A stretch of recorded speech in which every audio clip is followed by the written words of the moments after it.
Hello friends, welcome to Ma'am's Teaching. Future tense.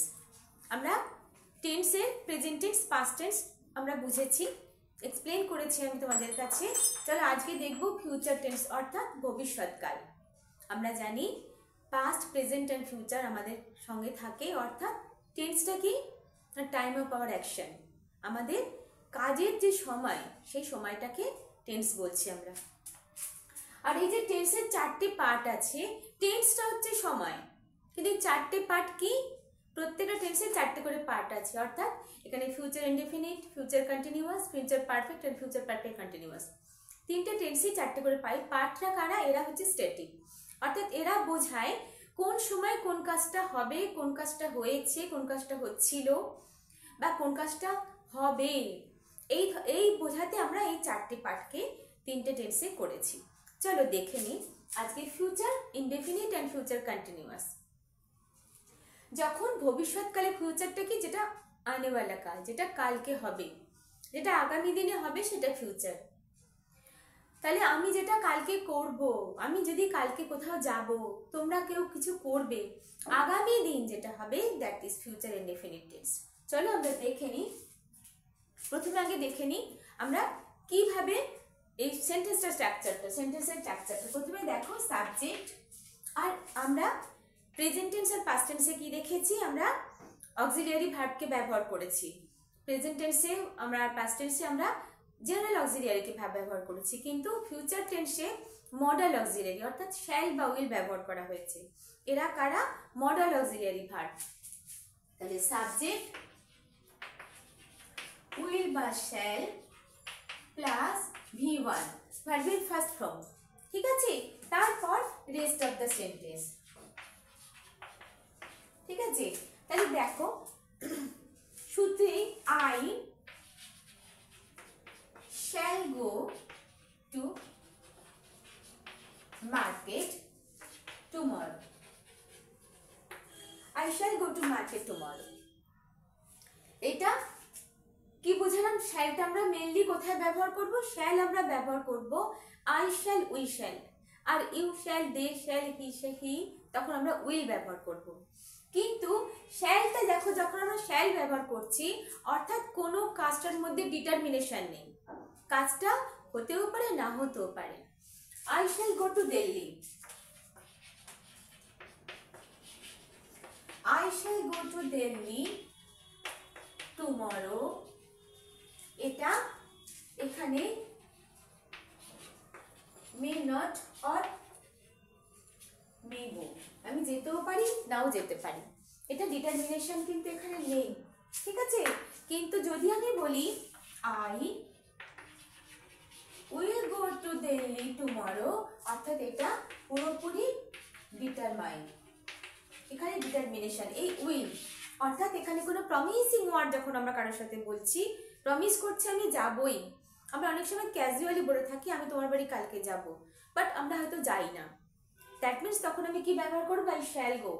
কিন্তু যখন promising, যখন আমি যাবই, তুমি কোনো কাজটা করবেই কালকে, তখন তুমি উইল ব্যবহার করবে।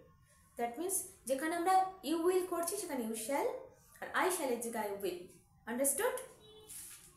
আবার চলো কিছু সেন্টেন্স আছে, তাহলে আমরা মেইন স্ট্রাকচারটা কি দেখলাম?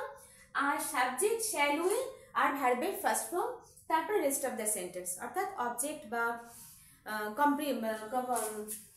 ঠিক আছে?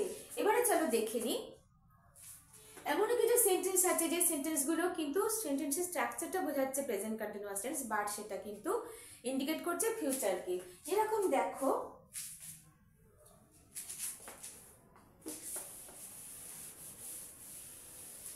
দেখো I বা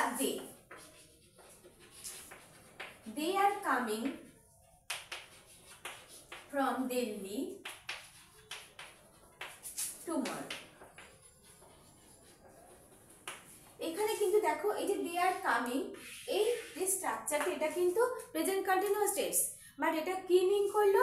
যখন আমি এখানে টুমরো লিখলাম, তারা আগামীকাল দিল্লি থেকে আসছে, দে আর কামিং ফ্রম টুমরো, স্ট্রাকচারটা এখানে লেখাটা কিন্তু in present continuous tense, but এটা মিন করছে কিন্তু একদম পারফেক্টলি মিন করছে কি এটা ফিউচারে, টুমরো। ঠিক আছে, দেখো নেক্সট আরেকটা সেন্টেন্স দেখাই।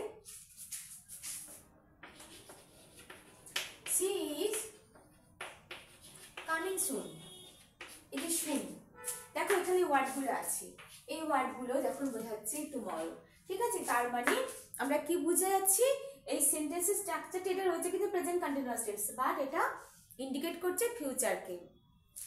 দেখো, they are reaching in a few minutes, they are reaching the station in a few minutes। তাহলে দেখো they are reaching, এখানে they are reaching the station in a few minutes, তারা কিছুক্ষণের মধ্যে স্টেশনে পৌঁছবে বা পৌঁছে আসছে, ঠিক আছে। তাহলে এই ধরনের সেন্টেন্সটা কিন্তু এখানে মিন করছে এটা ফিউচার টেন্স। ওকে, তাহলে আমরা ফিউচার ইনডিফিনিটটা কি দেখলাম, আরো কিছু সেন্টেন্স আমরা দেখি, চলো।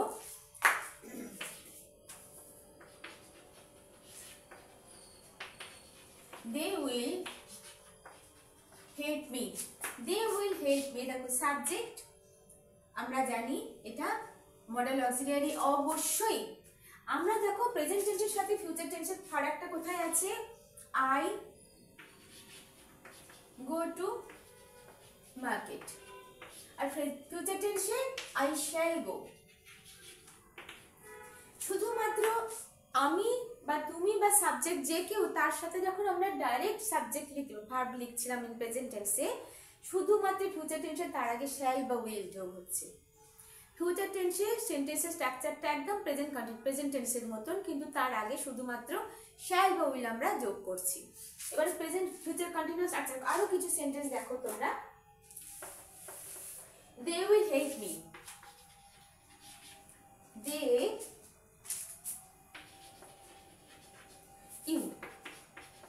you shall move from here, you shall move from here। আবার যদি এটাকে নেগেটিভ করি,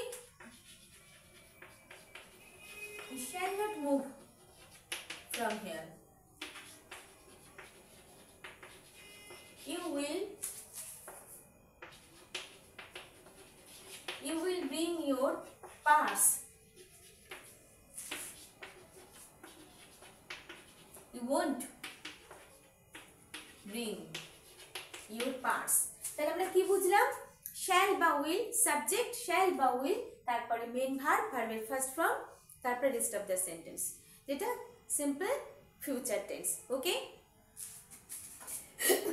দেখো আর কিছু সেন্টেন্স দেখাই।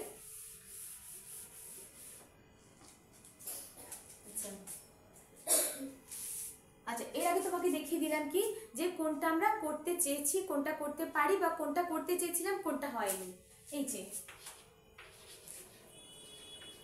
এবারে future continuous tense, future continuous টেন্সে আমরা কিভাবে স্ট্রাকচারটা বানাবো, ফিউচার কন্টিনিউয়াস টেন্সের স্ট্রাকচারটা হচ্ছে, দেখো, সাবজেক্ট শ্যাল বা উইল প্লাস বি প্লাস ভার্বের সাথে আইএনজি, ভি1 ING, rest of the sentence, ঠিক আছে। অর্থাৎ আমরা প্রেজেন্ট কন্টিনিউয়াস টেন্সে কি দেখেছি, সাবজেক্ট, তারপরে বি ভার্ব, অর্থাৎ ইজ এম আর, এই বি এর জায়গায় ইজ এম আর আমরা প্রেজেন্ট টেন্সে দেখেছি, তারপরে ভি1, তারপরে rest of the sentence, subject be verb, ভি1 এর সাথে ING, rest of the sentence. শুধুমাত্র সেই এই ফিউচার টেন্সে শ্যাল বা উইল ব্যবহার করবে। আমি আগামীকাল স্কুলে যেতে থাকবো, তাহলে কি লিখবো, I shall be going to school tomorrow, I shall be going. আর যদি আমরা প্রেজেন্ট টেন্সে লিখতাম আই অ্যাম গোয়িং, ঠিক আছে। তাহলে এখানে শুধুমাত্র যে স্ট্রাকচারটা তোমরা প্রেজেন্ট টেন্সে দেখেছো, সেই স্ট্রাকচারটা শুধু এখানে শ্যাল বা উইল। তাহলে আমি কি বোঝাতে পারলাম, আশা করি তোমরা বুঝতে পেরেছো ফিউচার টেন্সে ইনডিফিনিট আমরা কি ব্যবহার করছি আর কন্টিনিউয়াস টেন্সে কি ব্যবহার করছি। You will be coming from market tomorrow morning, you will be coming from market tomorrow morning।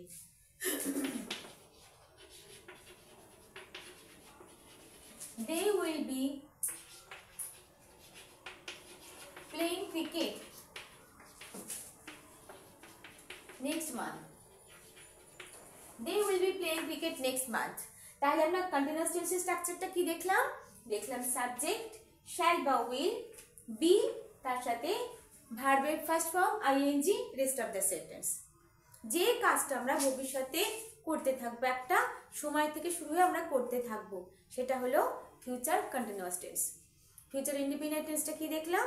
যে কাজটা আমরা ভবিষ্যতে করব, তুমি করবে, আমি করব, বা এরকম স্ট্রাকচারও আমরা দেখলাম যে সেটা স্ট্রাকচারটা প্রেজেন্ট টেন্সের মতন, কিন্তু সেটা আসলে তার মিনিংটা ইন্ডিকেট করছে ফিউচার টেন্স। আশা করি তোমরা বুঝেছো কিভাবে আমরা ফিউচার ইন্ডিপেন্ডেন্ট টেন্সের সেন্টেন্স স্ট্রাকচার লিখবো আর কিভাবে আমরা ফিউচার কন্টিনিউয়াস টেন্সের সেন্টেন্স স্ট্রাকচারটা লিখবো। আশা করি তোমাদের বোঝাতে পেরেছি। প্রেজেন্ট টেন্সটা যারা ভালোভাবে বুঝে গেছো তাদের কাছে ফিউচার টেন্সটা খুব ইজি। শুধুমাত্র সেন্টেন্সের স্ট্রাকচারের সাবজেক্টের পরেই শ্যাল বা উইলের ব্যবহার করবে। আর এটাও তোমাদের বুঝিয়ে দিলাম যে কোথায় শ্যাল বা কোথায় উইল আমরা লিখবো। Mainly I shall, we shall. কিন্তু যদি প্রমিসিং ওয়ার্ড আমি বলি, প্রমিসিং কিছু প্রমিস করতে যাই, তখন আমি আই উইল, উই উইল। আর you will, they will, he will, তখন আমরা শ্যাল ব্যবহার করবো, অর্থাৎ উল্টে যাবে। তার মানে আই শ্যাল বা আই উইল এটা কোনোভাবেই কোনোটাই ইনকারেক্ট নয়, দুটোই কারেক্ট সেন্টেন্স। সেখানে তোমাদের কোনো কনফিউশন নেই আশা করছি। যদি ভালো লাগে অবশ্যই তোমরা একটা লাইক করো, শেয়ার করো, আর এখনো যারা সাবস্ক্রাইব করোনি তারা সাবস্ক্রাইব করো। Tata, by.